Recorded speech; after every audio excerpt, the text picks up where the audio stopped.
Hi, welcome to Rashmi ಅಭಿರುಚಿ kitchen. ನಾವಿವತ್ತು ಬದನೆಕಾಯಿ ಪಲ್ಯ ಮಾಡ್ತಾಯಿದ್ದೀವಿ. ಜಾಸ್ತಿ ಇಂಗ್ರೀಡಿಯೆಂಟ್ಸ್ ಏನು ಬೇಡ, ಸ್ವಲ್ಪ ಇಂಗ್ರೀಡಿಯೆಂಟ್ಸಿಂದ ಟೇಸ್ಟಿ ಆಗಿರೋ ಅಂಥದ್ದು. ನಾವು ಯೂಶ್ವಲಿ ಬದನೆಕಾಯಿ ಬಜ್ಜಿ ಅದು ಇದು ಮಾಡ್ಕೊತೀವಿ. ಇದು ಈಸಿಯಾಗಿ ಮಾರ್ನಿಂಗ್ ಹೊತ್ತು, ನೈಟ್ ಹೊತ್ತು ಚಪಾತಿಗೆ, ಅನ್ನಕ್ಕೆ, ದೋಸೆಗೆ ಎಲ್ಲದಕ್ಕೂ ತಿನ್ಬೋದು. ಒಂದು ಪಾತ್ರೆ ಇಟ್ಕೊಂಡಿದ್ದೀನಿ, ಅದಕ್ಕೆ ಒಂದು 3 to 4 ಟೇಬಲ್ ಸ್ಪೂನಷ್ಟು ಎಣ್ಣೆ ಹಾಕ್ಕೊಂಡಿದ್ದೀನಿ. ಆಯಿಲ್ಲು, 2 ಈರುಳ್ಳಿ ಸಣ್ಣದು ಹಚ್ಕೊಂಡಿದ್ದೀನಿ. ಫ್ರೈ ಮಾಡ್ಕೊಳ್ಳೋಣ. ಈರುಳ್ಳಿನ ಸಣ್ಣದಾಗಿ ಹಚ್ಕೊಂಡಿರೋದನ್ನು ನೋಡಿ, ಚೆನ್ನಾಗಿ ಫ್ರೈ ಆಗಿದೆ. ಇವಾಗ ಅರ್ಧ ಆಲೂಗಡ್ಡೆ ತೊಗೊಂಡಿದ್ದೀನಿ. ಕಾಂಬಿನೇಷನ್ ಚೆನ್ನಾಗಿರುತ್ತೆ ಬದನೆಕಾಯ್ದು ಮತ್ತು ಆಲೂಗಡ್ಡೆದು. ಸೊ ನಾನು ಸಣ್ಣದಾಗಿ ಹಚ್ಕೊಂಡಿರೋ ಆಲೂಗಡ್ಡೆ ತೊಗೊಂಡಿದ್ದೀನಿ. ಆಲೂಗಡ್ಡೆ ಈರುಳ್ಳಿ ಹಾಕ್ಕೊಂಡಿದ್ದಾದಮೇಲೆ ಒಂದು ಟೊಮ್ಯಾಟೊ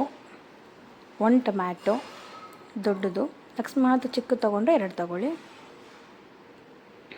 ಇವಾಗ 3 ಫ್ರೈ ಮಾಡ್ಕೊಳ್ಳೋಣ ಚೆನ್ನಾಗಿ.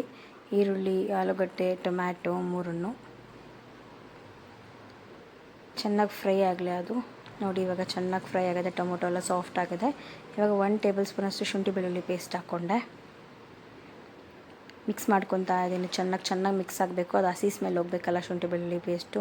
ಸೊ ಚೆನ್ನಾಗಿ ಮಿಕ್ಸ್ ಆಗಬೇಕು, ಚೆನ್ನಾಗಿ ಫ್ರೈ ಆಗಬೇಕು.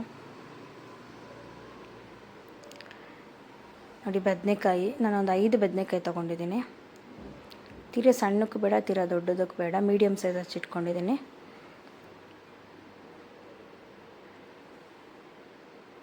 ನೋಡಿ, 5 ಬದನೆಕಾಯನ್ನು ಪಾತ್ರೆಗೆ ಹಾಕ್ಕೊಂಡಿದ್ದೀನಿ. ಇವಾಗ ಒಂದು ಚಿಕ್ಕ ಗ್ಲಾಸಲ್ಲಿ ನೀರು ಹಾಕ್ಕೊಳ್ಳೋಣ.